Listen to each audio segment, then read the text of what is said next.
Got Your Back Podstream is brought to you by Kinprint. For all your company's promotional needs, they do it all. Apparel, promotional products using the highest quality brands. They do logo design, signage, and printing. Kinprint will promote your brand with excellence. Visit kinprint.ca.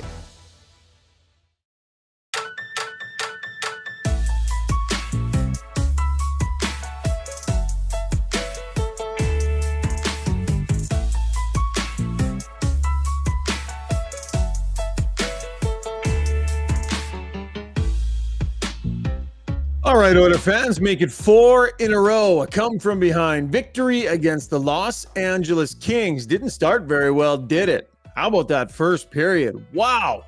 The Oilers find the right stuff and a big shootout win. Derek Ryan, of all people, Derek Ryan. Welcome to Got Your Back. Brought to you as always by our title sponsor, Sherwood Buick GMC. They want to thank you for your continued support through 2023. Because of you, they are the number one volume GMC dealership in the entire country. And they would like to wish y'all a fantastic holiday season, a happy new year, and a fantastic 2024 year ahead. For all your vehicle needs, go see Phil and the crew in Sherwood Park. Online, you can check out all they have to offer at www.gmcpod.com. Coming to you from the Long Shot Studio out here in Sherwood Park. They're available for corporate events. Did you know? Yeah, there's so much more than just golf. Great food, great spot to go watch the game, and fantastic TrackMan simulators. That is Long Shots Golf. Locations on Stony Plain Road and in Sherwood Park. With Struddy away and Brownie busy at the moment, we go to the A squad again. Joaquin Gage joins us. Gager, how you doing, buddy? Back to back, got your backs. This doesn't happen often. Usually it's just one and done with me, right? Yeah. Right? That's my MO, but no, I'm back again. Lots of fodder between Strudwick and I, which is always good. It's not quite Biz and Butch, but no, yeah. Biz what's going Butch on light with Biz and Butch? Holy smokes. Biz Nasty and Butch Goring just absolutely devouring each other on. So it's almost hard to watch. It's like, what's happening here?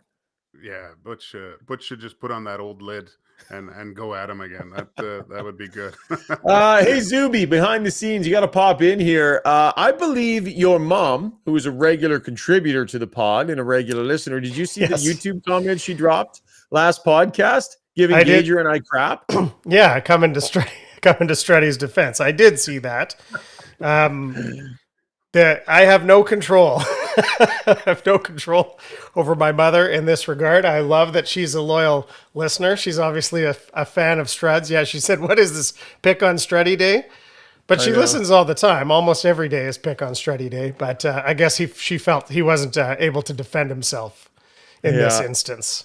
Did you feel at all bad about teeing off on Struds the way we did the other night, Gager? Because I certainly didn't. I mean...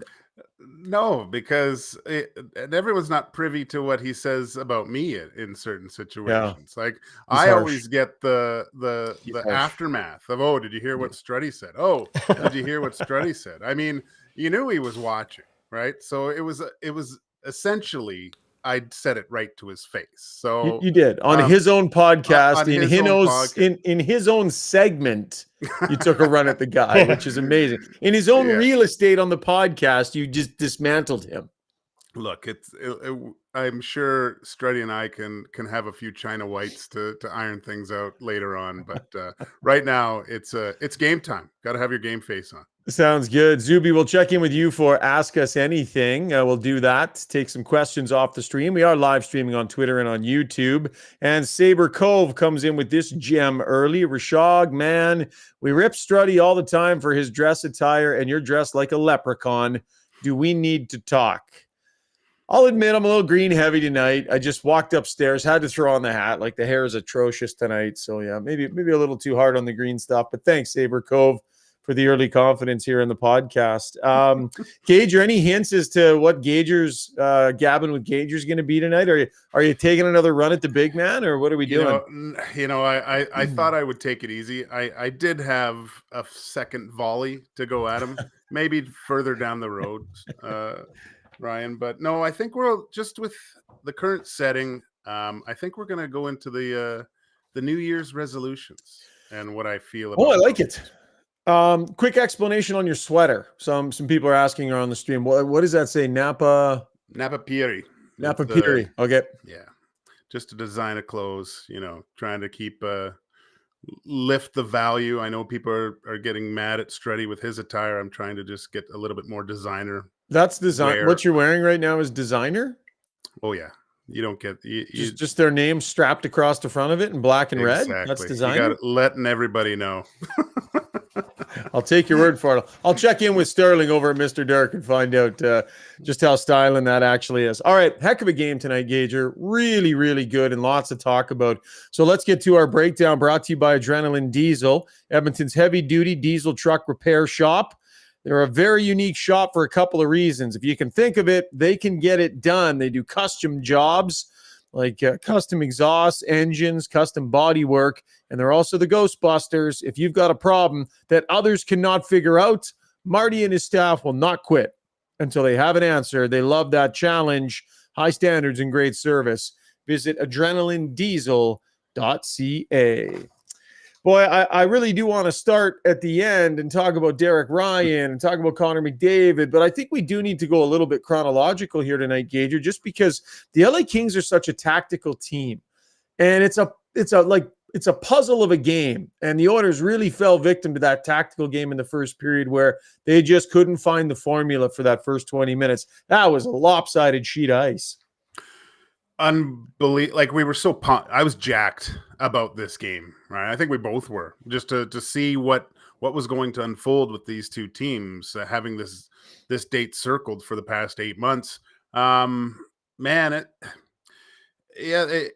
was okay with it. I was okay with that first 10 minutes. In the dressing room, you will hear, let's weather the storm, right? Let's get out of that first 10 minutes. Stuart Skinner was unbelievable in that first 10 minutes. I loved his game.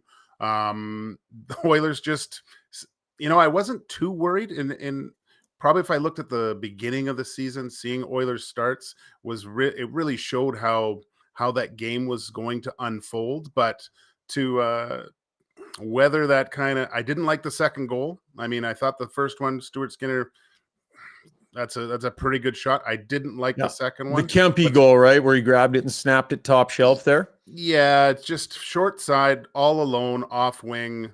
Looking at Stuart Skinner's positioning, I think you can do a better job of just taking away the short side, right? At least it's just going to hit you at that point. But realistically, King should have been up by 3 or 4 if you look at some of those saves he made. Yeah, no, I don't disagree with that. The other thing about that 2-0 goal, Darnell Nurse, something odd happened at the blue line with Darnell Nurse there. He sort of went to pinch, but he didn't get the puck or the guy, and his guy ended up blitzing up the wing. Now, I looked at a couple of replays, and I didn't actually see what the interaction was, but it looked like, I'm not sure if Kempe just made a real veteran move there and kind of figured out a way to shimmy past him, but Nurse ended up losing his balance and falling, I should say. So a bit of a tough pinch there that results in that rush, and then just a hell of a shot.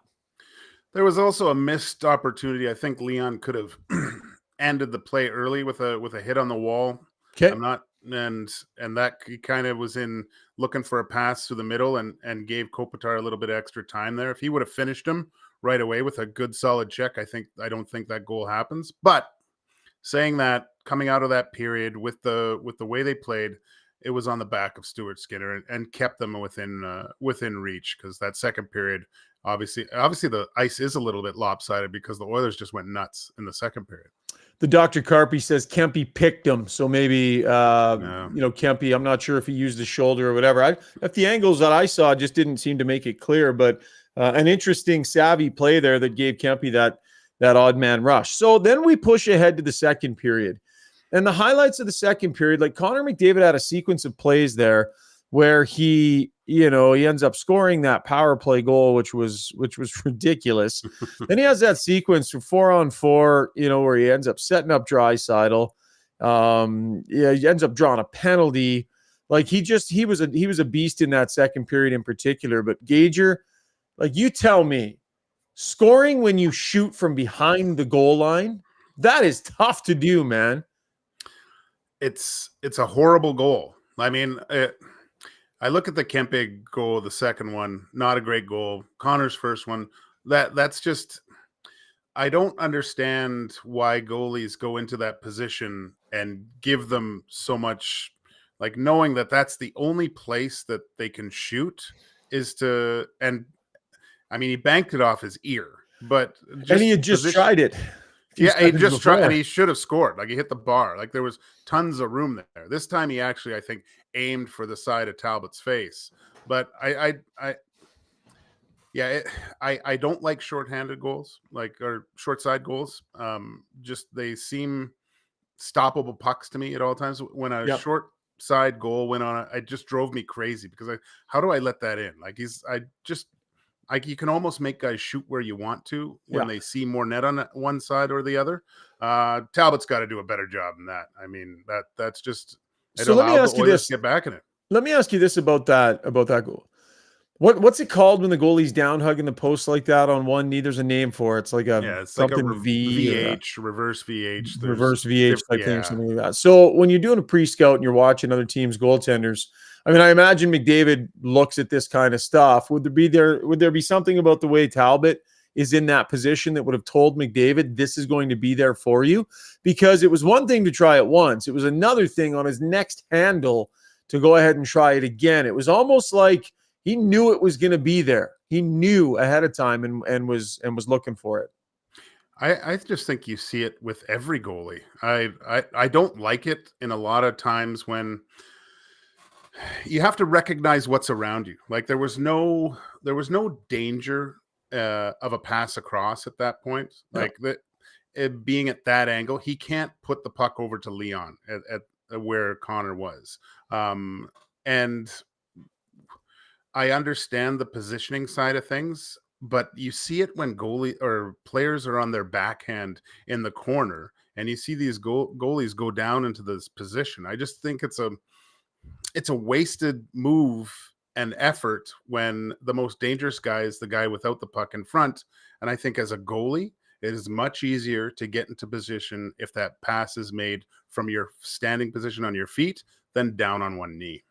For sure. What else did you see in the second period there?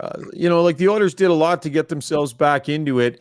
McDavid played a big part in it, but what else do you think helped tip the scales a little bit? I from watching the Kings in the first period and seeing how they were playing, there was, I mean, the Oilers didn't have a lot of jump, but the Kings didn't allow them to have a lot of jump either. No. There was no room in their own zone. They were completely blanketed, and they got up by 2 goals. And I felt that they let their foot off the gas a little bit and went into that kind of defensive shell, looking to hopefully capitalize on the Oilers' mistakes. And you've seen, like Coach Nabla, the one thing he says is do the non-skill things perfectly. Right. So you saw the Oilers there was no turnovers at the blue lines. Like if there was a 50-50 chance that the puck was going deep. Right. And there was none of those. What I hate is those 4-foot backhand sauce passes. Like they didn't allow the Kings to use their turnover game to build any advantage, which I thought was perfect. And that's a sign of a real mature team, especially down 2 going into the second, trying to get back into this game. Probably trying to do a little bit too much. They kept it simple, and that's, I think, one of the reasons why other things opened up. And look, Oilers' best players came to play tonight. Connor was unbelievable. Leon didn't like the penalty in the second period, but scores a great goal. It's great. Some great plays that I don't think go unrecognized in the defensive zone with Leon, taking sticks, making sure the blue line play was great. Very enjoyable game. Very enjoyable. I thought it was tons of fun. The thing I like about this matchup is the Kings have beefed themselves up a little on the blue line, and there's a few matchups with those blue liners, like the Draisaitl and Gavrikov matchup. I thought was interesting to watch. McDavid and Doughty is always just a ton of fun, right? They're just so competitive. We had Connor McDavid on our podcast with Pierre Lebrun and I, and he talked specifically about, playing against McDavid and how much he loves it and gets up for it. And you can just see the competitive juices. Like Drew Doughty, I don't know how many hits the stat sheet had him at here. 4, but I bet he threw 10. Like he was Oh, aggressive tonight, physical. So this was a grind. This wasn't easy for the Oilers, and then they end up, Stuart Skinner, I thought, did a real good job in the third period when he needed to. Man, he made some, like, overall his night tonight, Gager, some real high degree of difficulty saves in the early going, and then steady the rest of the way. Yeah, and it all started the first 3 shots of the game, like pretty solid, left pad save, has to clean up the rebound with another left pad save, makes a unreal third save, taking away a goal.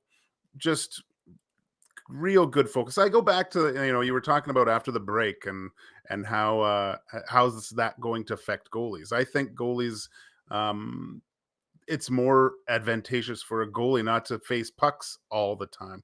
I don't know if you heard Kelly Rudy, I believe it was in the Toronto Carolina game, but they were talking about Samsonov and how to get his game back. And I didn't know this about Kelly Rudy. Like, he went to go see Tony Robbins before the 92, 93 season or 93. Oh, really? I didn't know that. When they went to he took the Kings to the finals that year because he was struggling with that mental side of the game. So Kelly says they tell Samsonov, they bring him into the room, and let me know what you think about this, Ryan, because I'm on the fence. I'm trying to put my goalie hat on and then something else, but he said they go to Samsonov, tell him, okay, you're going to the minors, but not yet.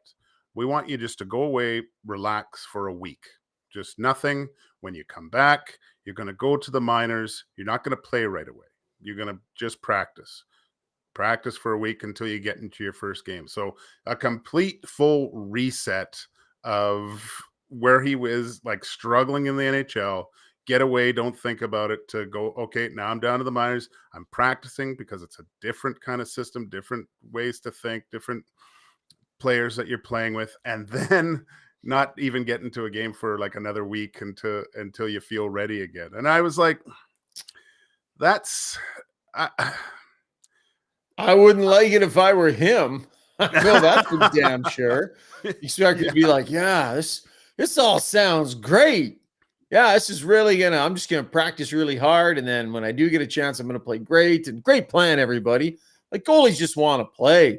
You'd just be like, how about I take a break like everybody else and regroup, come back and see how I look after the break. Why don't you give me that? Give me that as a guy who's been around a bit. I think of Jack Campbell. Like, would that have suited him better than?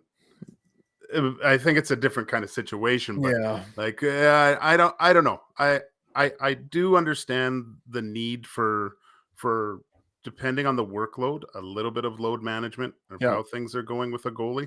I mean, we're talking about how is Skinner going to get some rest here? And I think of the same thing with the Kings. I mean, Talbot's on pace for over 60 games, and we all saw what happened to him in the playoffs, kind of losing a little bit of steam too. But finding that proper rest, I think, for a goalie is crucial because there's not many of those guys that can play that 60 plus and then perform in the playoffs as well. Let's talk about overtime and the shootout.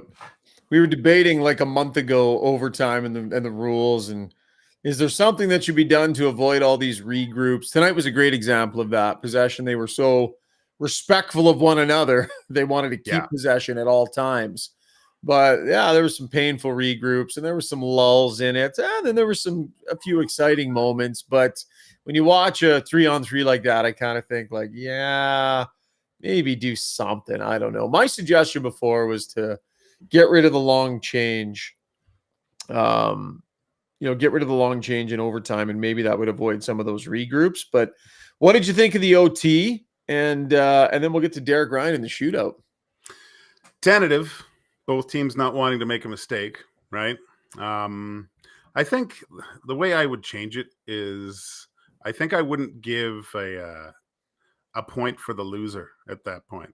Yeah, it'd go right. It'd have to go to the shootout to gain that loser point. I think, sure, maybe in the beginning of the year you see it a little bit more tentative, but then, like, you take a team like Calgary last year that lost 14 games, they would probably be pressing a little bit more at times.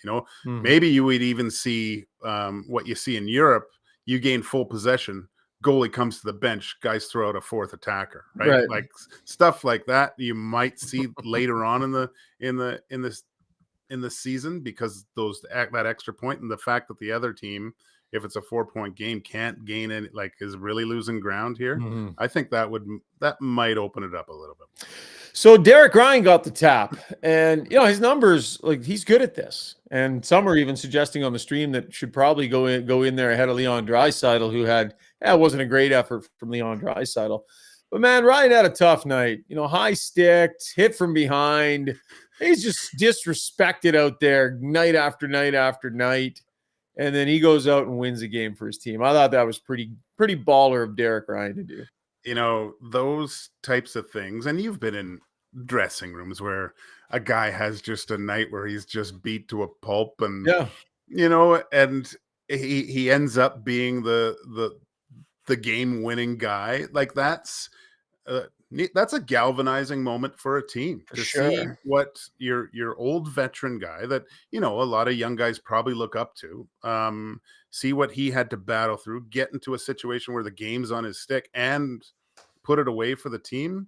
That's huge. I mean, look no further than the bench after that. Connor looked like a little kid I coached at a tournament. He was jumping up and down for joy for one of their teammates to score this goal. Like, they were all just giddy little kids. It was great. I love seeing emotion like that for teams, and to do it against the Kings in a place where, if we're looking at that crystal ball, it's a long ways away, but winning a game like this in their arena just builds up the confidence a little bit more. 100% it does. And it wasn't just after Derek Ryan's goal. You watch McDavid celebrate that Draisaitl goal. Yeah. Like, man, that was like emotion, like playoff style celebration emotion. Just like you could see it in his face. Same thing with Draisaitl. These guys wanted this game. And there was a stretch of 5 weeks earlier this year where didn't matter what happened out there, McDavid was not celebrating anything, right? That was gone from his demeanor in his game because they just had the life sucked out of him. But their mojo is back, Gager. And the Oilers are on some kind of rock and roll streak right now, man. What are they? 12-3 in their last 15. We're going to talk big picture coming up next in our takeaway segment, where this team is at, just how significantly they've turned it around, what it looks like in the standings, and what might be possible. That's coming up in our takeaway segment. Before we go, though, Mike Smith on the stream also adding in, not to completely pile on, but thank God your face isn't sunburned. You could pass for a jar of Manzilla pimento stuffed olives. Mike, another comment on Mike. Just getting those last jabs before the new year, I guess. I'm the one reading them. I mean, I saw it. Whatever. Got to read it. Okay, that was the breakdown brought to you by Adrenaline Diesel. A reminder that Joaquin Gage's appearance on the podcast tonight, whether he knows it or not, was brought to you by our good buddies over at Kinprint. It's a local company, family owned. They have decades of experience filling any and all of your promotional apparel and embroidery needs. Yes, we're going to get some Got Your Back hats done up here in the new year. Got to start doing some giveaways on the pod. So I think we'll do some hats or some shirts or something. We'll get a little bit of apparel going, and our good buddies at Kinprint are going to help us out. Visit kinprint.ca. Quick break. When we come back, some big picture Oiler thoughts. We're going to have Ask Us Anything as well. So keep your contributions coming in on our YouTube stream. We'll be back right away. Hey everyone, it's Kelly here from United Sport and Cycle. Christmas is just around the corner, and we've got everything you need for the athlete and sports fan on your list. With over 30 different sports under one roof, including hockey, bikes, ball, and our amazing fan shop, United is your one-stop shop for everything sport. Don't know what to buy? A United gift card is always a fan favorite. United Sport and Cycle, your Santa's workshop for over 95 years. Long Shots Golf is the destination for both golf enthusiasts and sports fans. Top-of-the-line TrackMan simulators provide a highly entertaining and accurate golf experience, while a full-service sports bar loaded with big screens and scratch kitchen make it a truly unique destination. They have locations in Sherwood Park and Edmonton. Experience the best indoor golf and sports bar in town. Visit longshots.ca. That's longshots with a Z.ca.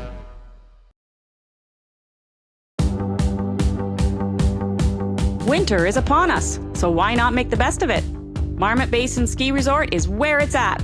Ski half price every day, no blackout periods. Pick up your escape card for $99 and make winter fun more affordable. Half the price, all the powder. Get yours at www.skimarmot.com.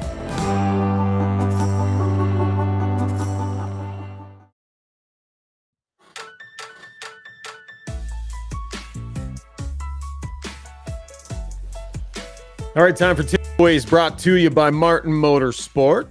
The weather may not be warm, but the boat deals of Martin Motorsports definitely are hot. December, great time to get into a new or new-to-you boat as they're clearing out the old inventory, or even better, custom order a 2024 model just the way you want it at the best prices of the year. Check them out online, martinmotorsports.ca, to view their current inventory.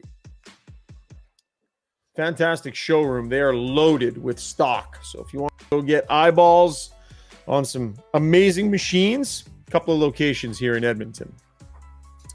Okay, Gager, big picture here. They won 12 of their last 15. They're 4 in a row here. They have completely turned this thing around and completely changed the script here on the season. This has been really impressive. Of the things that have contributed to the turnaround, what has impressed you the most that they've been able to do as a unit? The thing that I guess I just over the last, probably 5 or 6 games, the way that they've responded to things going well, and the when things aren't going the Oilers' way, also they've stuck to the game plan. We've seen.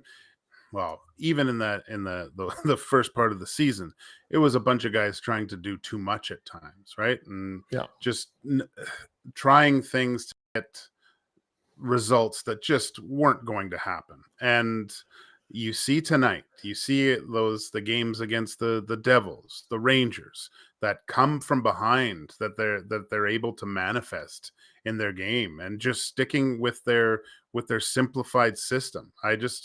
That's the most impressive thing to me, because that's a mark of a really good team too, when they're all playing the same way.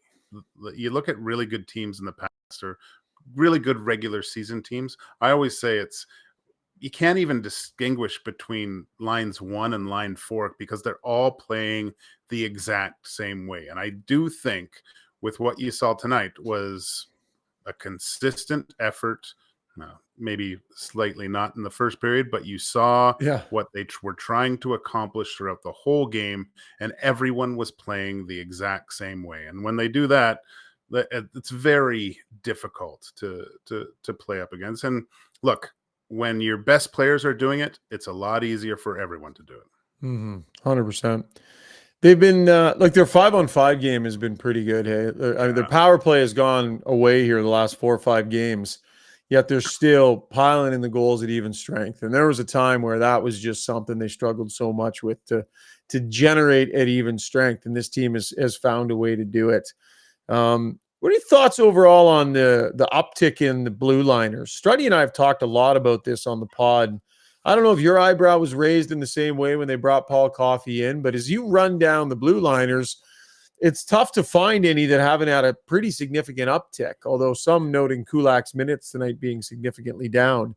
But it just feels like those, for them to be making big mistakes the way they were for a month and a half, and for us to be constantly talking about it, and then suddenly they're kind of not really there. They're not noticeable. And if they are, they're seldom. Like, how does that happen, where you go from constantly making them to seldom making them, and your D becoming a real strength in your game? It was almost like a light switch too with Paul Coffey, and maybe that was the voice that was needed, right? A guy to say, yeah, I want you guys to start making plays, right? And I think his actual quote was, if you're not willing to do that, or if you can't do it, we'll get someone else who can. So there was accountability on the defensive side to start making plays. And I do think there was a subtle adjustment. We talked about that subtle little play up the middle and not always going up the wall. Teams were starting to cheat on the wall and take that away right away. But I do think it's a more cohesive unit breaking out of their own end. Like the guys are coming lower, trying to gain speed. It just seems like they're playing more like a 5-man unit with those. And we do see kind of the Bouchard-Ekholm pairing a lot with the McDavid line, right? So I haven't heard Coach Knobloch talk about that, but the old Red Army, right? 5-man units play. So maybe that's a little bit more implementation on his part, which I don't mind. I don't mind that at all. Like when you play with certain players over a course of a year consistently, you start to learn tendencies, how guys work, where guys are. It's almost you're almost like this, not as good, but the Sedin brothers knowing where everyone is on the ice just because you've played with them so much. So I think that's one of the other things that's really changed from those first 2 months till now. ADN pointing out on the YouTube stream in Vinny's media availability yesterday, he said a big thing, everyone doing their own part and trusting their partner will do the same. It did seem earlier in the year like guys were not just focused on doing their job, but just trying to do too much as well. What was the mistake, right? Like a mistake would happen and everyone tried to cover up for it. And it was just a comedy of errors when stuff like that happens. Darnell Nurse has solidified, like he's playing unbelievable. I mean, they all are. I think Bouchard too. Bouchard, the uptick in the quality of Bouchard's game has been pretty stunning. His decision making from the start of the year till now has completely reversed. Like we all talked about how his defensive play is not great, but his poise, you see that poise with the puck in the offensive zone, it's unbelievable. He's somehow brought that offensive poise on the defensive side.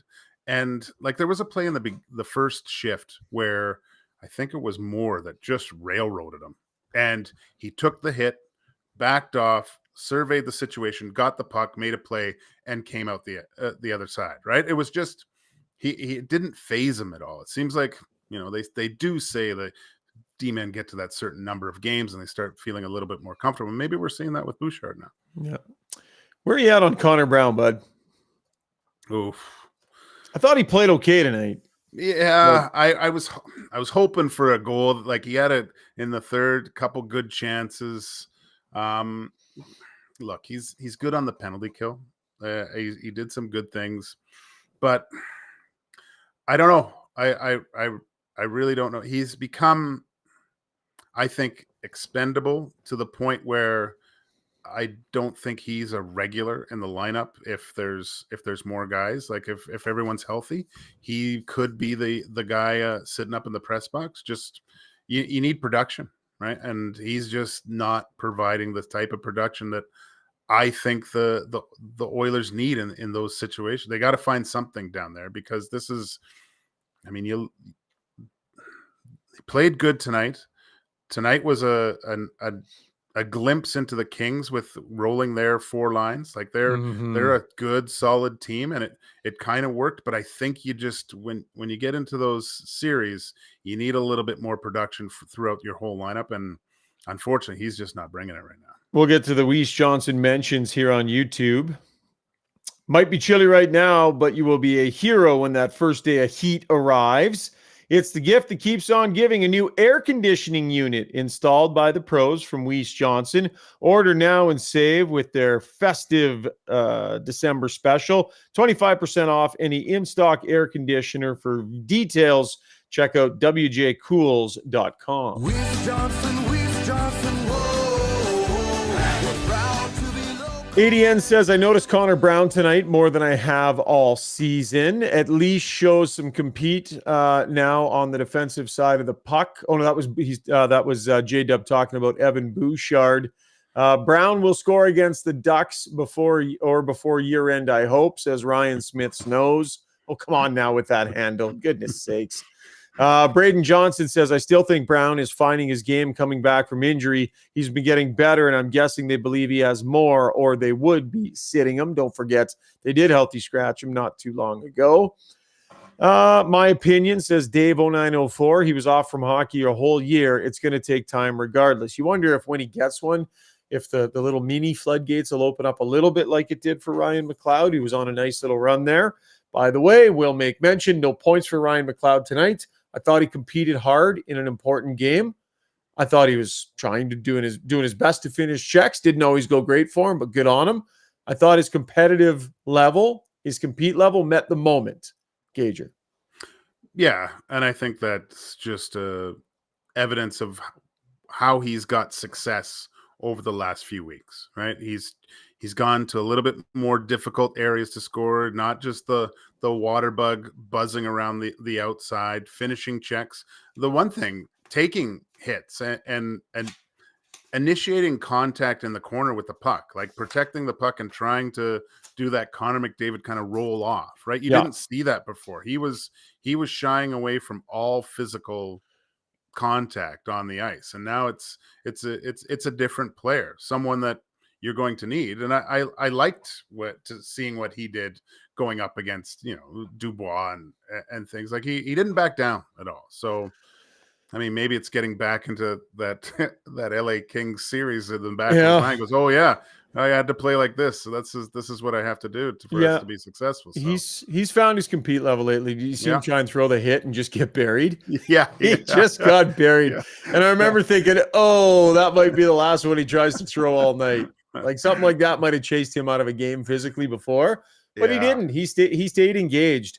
And again, Gager, my point on McLeod was always, I didn't want him to start hitting because I thought it was gonna like dramatically change the game or that he would be so dominant. But when he was willing to go out and throw hits and play the game physically, that would put him in the headspace he needed to be in to be successful out there. Not because his hits were going to make that much of a difference, but when he's thinking the game like that, and he's going to the middle of the ice and he's making harder plays, and he's been good lately. So we got to give him a lot of credit because we were certainly hard on him earlier on this season on the podcast. All right, still tons to come on the podcast. Next segment, we're going to take a lap. Gager has decided what the content will be. A little bit of a look outside the Oilers around the NHL, so we'll wait for that. Then we've got Gabbing with Gager, also known as Gager's World, sitting in for Struddy tonight. And then Ask Us Anything. We got lots of people on the stream right now. Keep firing your comments into Zuby, and he will gather some of them, and we'll do a good solid Ask Us Anything segment. So quick break, and then we will take a lap. Time to talk about your mortgage? It doesn't have to be a daunting conversation. With over 16 years in the industry, Maria Gallus, with Maximum Mortgages, knows how to make it easy. With access to dozens of different lenders, let Maria customize the perfect solution for you.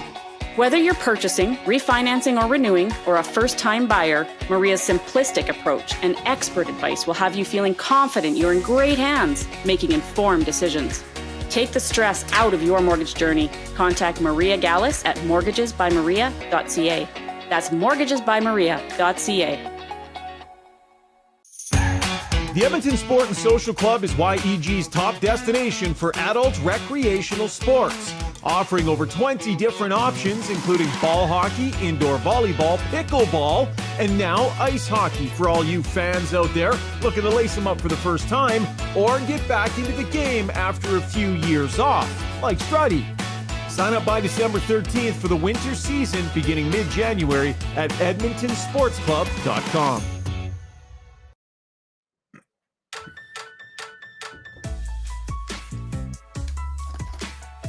It is time to take a lap, brought to you by our good friends over at Backscape, the product that is taking the online world by storm right now. Get rid of unwanted back hair by yourself with Backscape, as Struddy is demonstrating in the shower right there. The water-resistant rechargeable shaver, coupled with the long handle, lets you take care of business on your own. Shave in any direction, no bumps or cuts. It's easy, it's awesome. I've used it. I think it works great. Right now, they got a huge sale, 30 to 50% off. Visit backscape.com. That's bakscape.com, and choose from a variety of packages delivered right directly to your door. All right, Gager, What journey are you taking us on tonight, buddy? What's got your attention around the league as we take a lap? Well, you know what? It's the end of the year, Shaggy.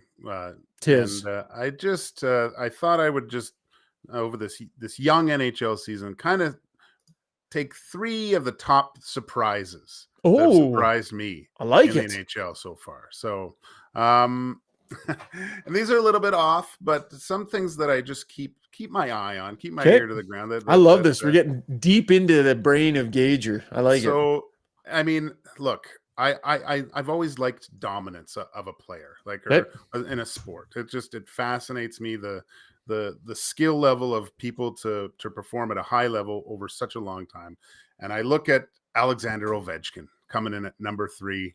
I thought we would be looking at this like a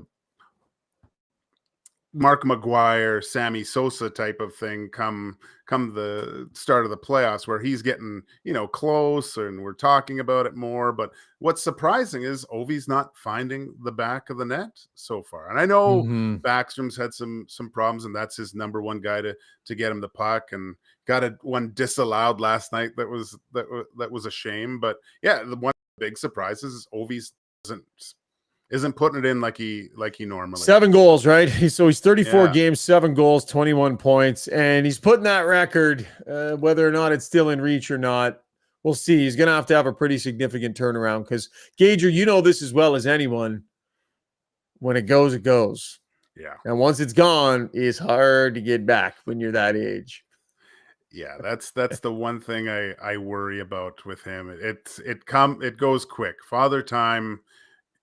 He eventually gets you. So hopefully he can bounce back a little bit and make it interesting. But yeah, that was number 3. Number 2, which being the goalie on now the podcast, it's goalie woes I have as number 2. Yeah. Like looking tonight, huge story. You're looking at the Maple Leafs and the Carolina Hurricanes in the first game, just how everyone seems to be injured. I talked about the Kelly Rudy thing with Samsonov. Even here in Edmonton, we're looking at some of these guys that just aren't performing, and how many teams when they brought up the graphic are looking for that type of support. Yeah. Like I said, there's not many of those guys anymore that play those 60, 70 games. You need this help, and I'm wondering of where these goalies are. Why can't guys establish themselves as like bona fide number 1 go-to guys anymore, when when there used to be a bunch? There seems to only be a handful now in the NHL. And it's funny because I went to the local rink and I was looking at players and seeing some goal, and I'm just wondering if goalies have just become blockers now. They're so technically strong, which is great. A solid foundation of goaltending is definitely what you need, but just their inability to I don't know, make those big saves when it counts, and just letting the puck hit them at times. I don't know. So let me bring that one back around to the Oil, because a question came in on the stream here. Nate Hayes says, I think the Oilers have to give Rodrigo a look before spending assets on another goalie. So the Oilers are one of those teams that have the goaltending woes like you have discussed. They had them earlier on this season. Skinner's game has been good. But if they were to spend assets and bring in somebody to work along with Skinner, it would be a mistake to do that before they at least give Rodrigo a look at the NHL level. Gosh, I don't like spending the assets because the cupboards are bare. Yeah. And I know the Oilers are in win now mode, but who are you going to get? Yeah. Like I said before, Pickard, I think, has done a good job of putting his finger in the dam a little bit and holding the fort, so to speak, so far. I said I do think the Oilers need a 3 goalie system, but maybe like 3 guys on the big team. Well, no, just having a good guy in the minors that's able to play, and I think it's looking like they do. You need guys playing. You can't have guys just sitting around, and then if someone gets hurt or something happens, he has to go in and carry the mail. You have to keep it evenly distributed. Yeah. As for Rodrigue, I don't think he's break glass in case you need him. All right. Let's see what Picard can do the rest of the year. If he can hold the fort and play some games and give Skinner some rest here and there, because we all know who's going to probably be starting game 83 if the Oilers make the playoffs. Yeah. All right, number 3. Vancouver Canucks. They're a complete wagon this year. Their goal differential plus 43. Like, this is just an unbelievable team that's playing so well at the moment. And like I said, I find them very scary. I just think they have everything in place to do something very special for that organization, being the bridesmaids in the Stanley Cup final for 3 times now. They just have, like I talked about, the pyramid of success for a Stanley Cup. I think that's in place. Leading the Pacific Division, they're a fun team to watch. I love the matte black helmets. Maybe that's part of it as well.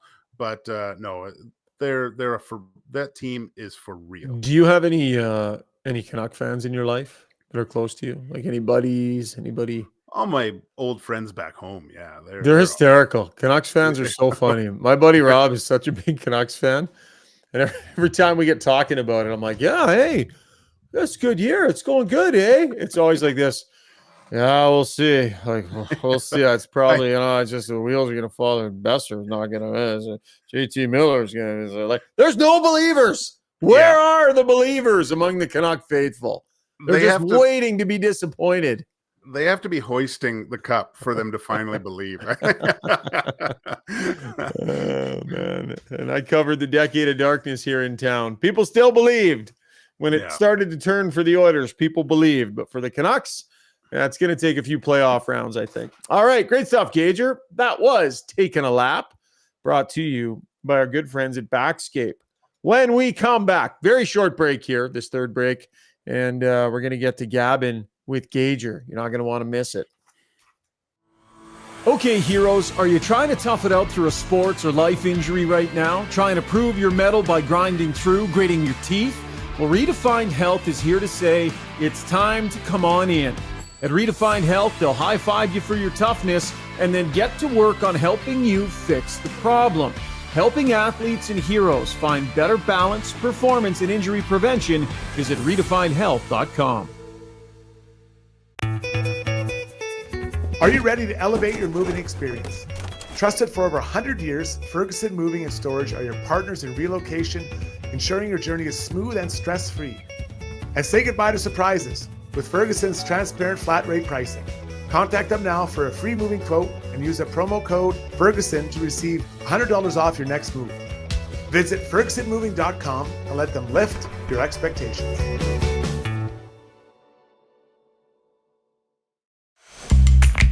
When you make a mistake, heads should roll. It's not right. And I'm here, someone has to put their foot down. Now that I say it out loud, it does sound a little crazy. Gotta look good.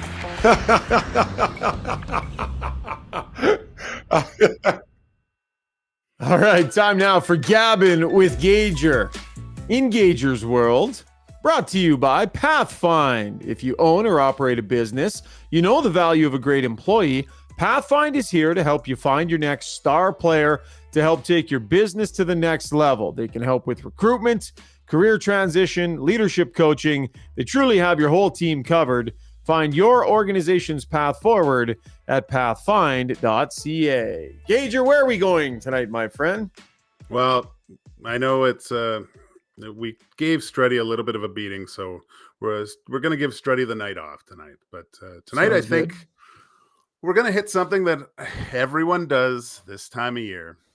It's New Year's resolutions. I was at the mall today, and I heard 4 people talking about how they're going to change their lives completely next year. So I have 4 things for you to implement in your life that could help you meeting those goals once you set your New Year's resolutions. And I mean, I know specifically or just anybody. This is for everybody. Ryan. Anybody, okay. I mean, like everyone's been abusing the amount of food they've been eating, probably a little bit too much drink. You hear, oh, I'll hit the treadmill tomorrow. I mean, even your brother Rob won't even carry gifts to the car for Jamie, right? So everyone's been taking the time off. So number 1, I got short-term focus. Okay, so essentially, results don't happen overnight. You have to implement a system. What is it? 21 days to set a new standard or something new in your life to move forward with. So short-term focus is a necessity, especially when it comes to working out or you're going for a walk every day. So maybe you're riding the bike to work instead of driving, things like that. Number 2, self-criticism. So sometimes it's failing to keep those resolutions, and you feel guilty about it, right? So don't be too hard on yourself. Like, set some goals. Don't be too lofty, right? Set some goals that are attainable and maybe short-term, like little short-term things that you can have success, right? It's good stuff, man. Yeah, well, yeah, it's great stuff. Can't wait to hear number 3. Unrealistic expectations. All right. We all have, I'm gonna drop 30 and get on Instagram and start looking good again. Sometimes your goals are just too far out of reach. Set something attainable, or maybe you just have steps, just like a hockey game. You want to have a good first period, second period, third period. So don't go too overboard with the expectations. Last one, fourth, just be specific. Again, eat healthy, get in shape. They're too broad, right? Like, maybe I want to lose 5 pounds in the next month or in the next 2 months. Just short-term, easy steps to follow, hit your goals, and make 2024 one of the best years for yourself. Wow. David Goggins, ladies and gentlemen. See, I had to do it. Like, if Struddy were here, you know where he'd go. He'd be going, okay, Gager. Wow. So how did these work for you in 2023, in January of 2023? How did it go? I didn't set them, but I got them now. Or just don't set them. How's that? That's a 5th thing right there. That's a 5th Don't set any, won't be disappointed. Oh, I love it, buddy. It's really good advice, man. It's really good advice. And I think, I've kind of gotten away from the New Year's resolutions because if anything, I just allow that feeling of a fresh start to kind of kick in. Because sometimes just that feeling like, all right, fresh start, let's go. But I don't really make those hardcore resolutions because I've never been a guy that can follow them. And then you feel like shit about yourself. And so it's just like, yeah. But you know what? We're getting lots of great action on the stream. Gager, that's beautiful. We're getting. Dylan McGregor says, got your back. Please make more fun of Struddy. We're trying to take a break from that. JL said, this is an infomercial for Gager's financial advice. I wondered if you were going to turn that into, and give me a call because I can help you. People can get a hold of me anytime they want. They know where to find you. That was Gager's World, brought to you by our great friends over at Pathfind. I like that. We'll ask some people about their New Year's resolutions here on the stream. Zuby, why don't you pop into the fist here, pal? Hop on in, why don't you? You got any New Year's resolutions, Zuby? And how are you at keeping them, my friend? I would say I typically don't make them. Not specifically like that because, I don't know. I try to find that fresh start in the new year. I need to get more sleep. I need to lose some weight, but I'd rather focus it on the habits that I'd like to do. And that includes getting more sleep, not snacking in the evening, which is hard sometimes when I'm up till midnight or later doing this, and a couple of other little things. I can be on my feet a little bit more for sure.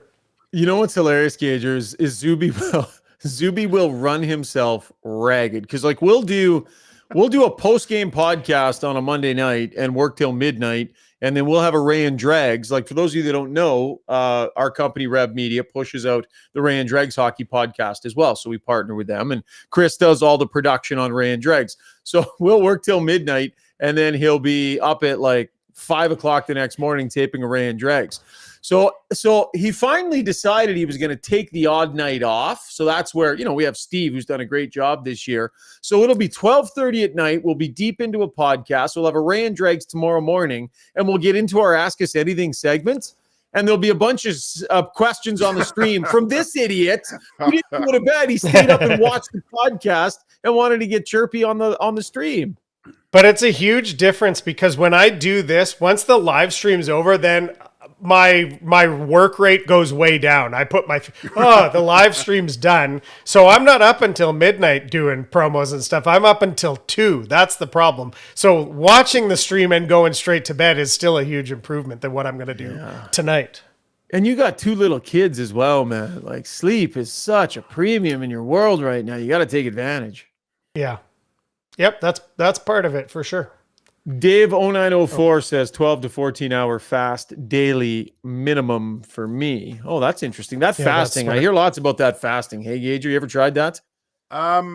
Yeah, I did for a bit, but I don't, again, it wasn't really for me. I end up wanting to face punch people. I get super grumpy if I don't get food in the morning. Yeah. I mean, it was funny because I'm usually not hungry when I wake up, right? But then within 2 hours, I'm ravenous, right? So I just have something small, and then that usually I don't get those hunger pains.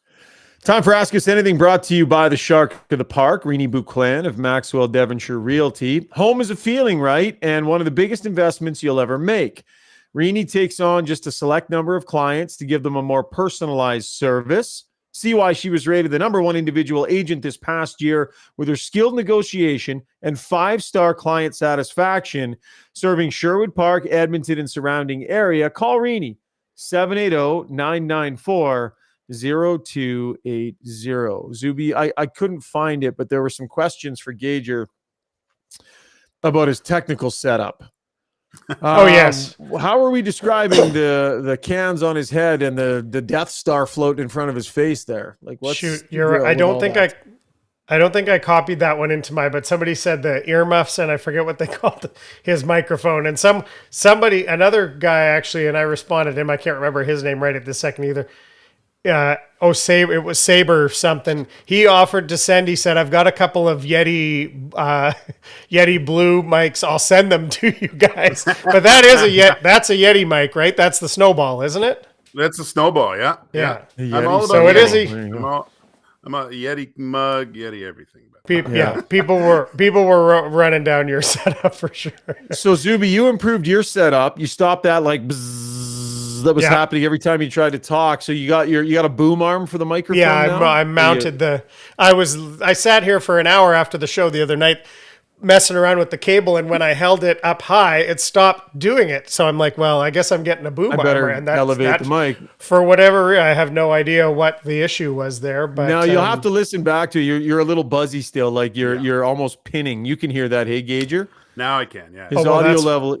That's my level then. I'll ride my level down here. Yeah, there's still some tweaks to be made, but that feedback, that buzz is gone. Every once in a while, Gager, on the stream for our Ask Us Anything segment, I kick my feet up a little bit and I just relax and I let Struds field the bulk of, because I talk way too much on this podcast. So unless I feel I need to chime in, I'm going to relax right now and let you and Zuby do Ask Us Anything. Zuby will have a bunch ready, fire them at Gager, and I'll raise my hand if I want to chime in. All right, this is the two goalies and a guy show then, I guess. Yeah, there you go. We'll get to here. And there's lots of goalie questions too, so that's good. I'll get to those. But let's start with this. Shane Matheson said, still rolling all four lines all game and keeping everyone fresh. Coaches are sticking with it, and it's noticeable. It's a noticeable change. Do you agree with that, Gager? Or do you think that's had a big impact? It was a huge, because I remember seeing when Hamlin almost scored there, I looked at the clock. It was like 10 minutes left in the third, right? And to have your coach have the confidence in your line, as you know, in that bottom six kind of zone where you're probably essentially just a grocery divider at that point. It installs confidence. It makes everyone feel like they're part of the game. I love that situation. The fact that they're out there against the Kempe line too was like, oh my gosh, what's going on? And getting offensive chances. You heard Louis DeBrusk talk about, wow, that line's out there with extended offensive zone and time and creating chances. That's huge for the team. How's the touch long, Gager? 25 seconds or so for each of these. That was a good 50 seconds or so. Was that 50? I will still referee here, so I got the whistle if you get a little too long. Go ahead, Zuby. Okay. Goodness. Okay, the Dr. Carpy says Lavoie looked good, not intimidated at all. Bitumen added, I'd like to see Lavoie. I wanted to see Lavoie with Draisaitl. What did you think of Lavoie's game tonight? And well, it sounds like Kane might be back in tomorrow, but where does he fit in for you? Yeah, I mean, horrible penalty. Shouldn't have been a call. Had one good shot. I thought that you can see the prowess there with his shot. He needs to play more, but didn't look too out of place, I don't think. I think this has already basically been announced, but Simple 101 says, I think Pickard still starts tomorrow. And another person asked, and maybe you can just touch on this. Do you think Pickard should be playing more than he is currently? Yeah, I do think he should be playing more. I think Skinner needs rest. That's a mentally draining game right there. Of course, you go with Pickard tomorrow night. I'll pull one here off the stream. Mike Smith asked this earlier on. We didn't get to it. Why not start overtime with 2 defensemen? Always win-win brilliance. We saw Knobloch did that. I think one of his first overtimes with them, where he had a forward and 2D just in case you lose the draw. And then if you win the draw, the other D changes and out comes the second forward. And I don't believe they did that tonight. I think they had Bouchard, Draisaitl, and McDavid. What do you think, Gager? Well, the first time he did that was at home too, right? So he has last change.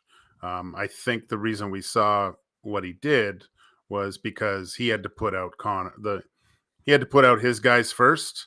And maybe he didn't want to, I don't know, start that way with 2 B. Yep, I like the point. 2 D-men. I think it should always be 2 D-men and your best face-off guy, because you snap it back, D-man goes back, 2 guys can change right away or what have you, and get your more offensive players on. Just in case you lose the draw, though, you have 2 D-men and a maybe more defensive-minded centerman to hopefully hold the fort until you can get your guys out there. Okay, Norm Camp has a good question here. He says, my question, what did LA do in the first that they stopped doing the rest of the game, or was it just that 97 took over? No, they stopped their forecheck. They were in on everything in that first period. If you record the game, they always, when the Oilers made a pass, they were within feet of the next guy with the puck.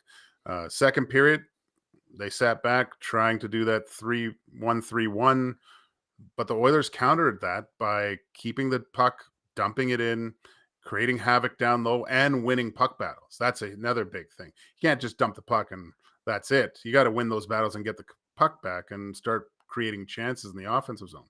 But if the Kings would have stayed with their game plan, I think it could have been a different outcome. I got another one here. Brandon Farrell says, Gager, I was at the game way back when against the Leafs when Cujo got hurt and you had to come in. What were you thinking when you had to jump in and face Gilmore, Clark, and Sundin?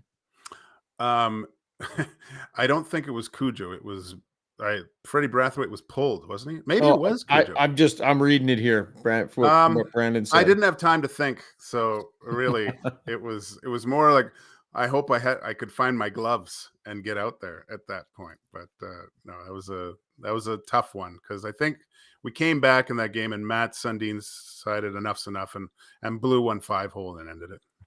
Zuby, 2 more, and then we'll get to our gem of the day. So, Gager, you can start thinking about the gem of the day. Okay, Bitumen wants to know if there was a goalie trade to be made for the Oilers, who would you want to see? Who would you be targeting? Oh, gosh.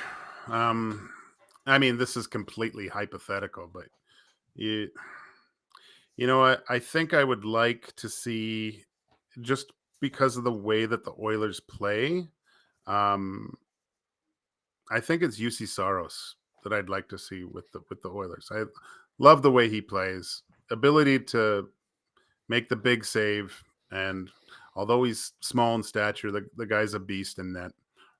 Second would maybe be Gibson, but I need these questions in advance and a little bit more research. Askarov got his first win tonight. He is the first round pick for the Predators, picked up his first NHL win.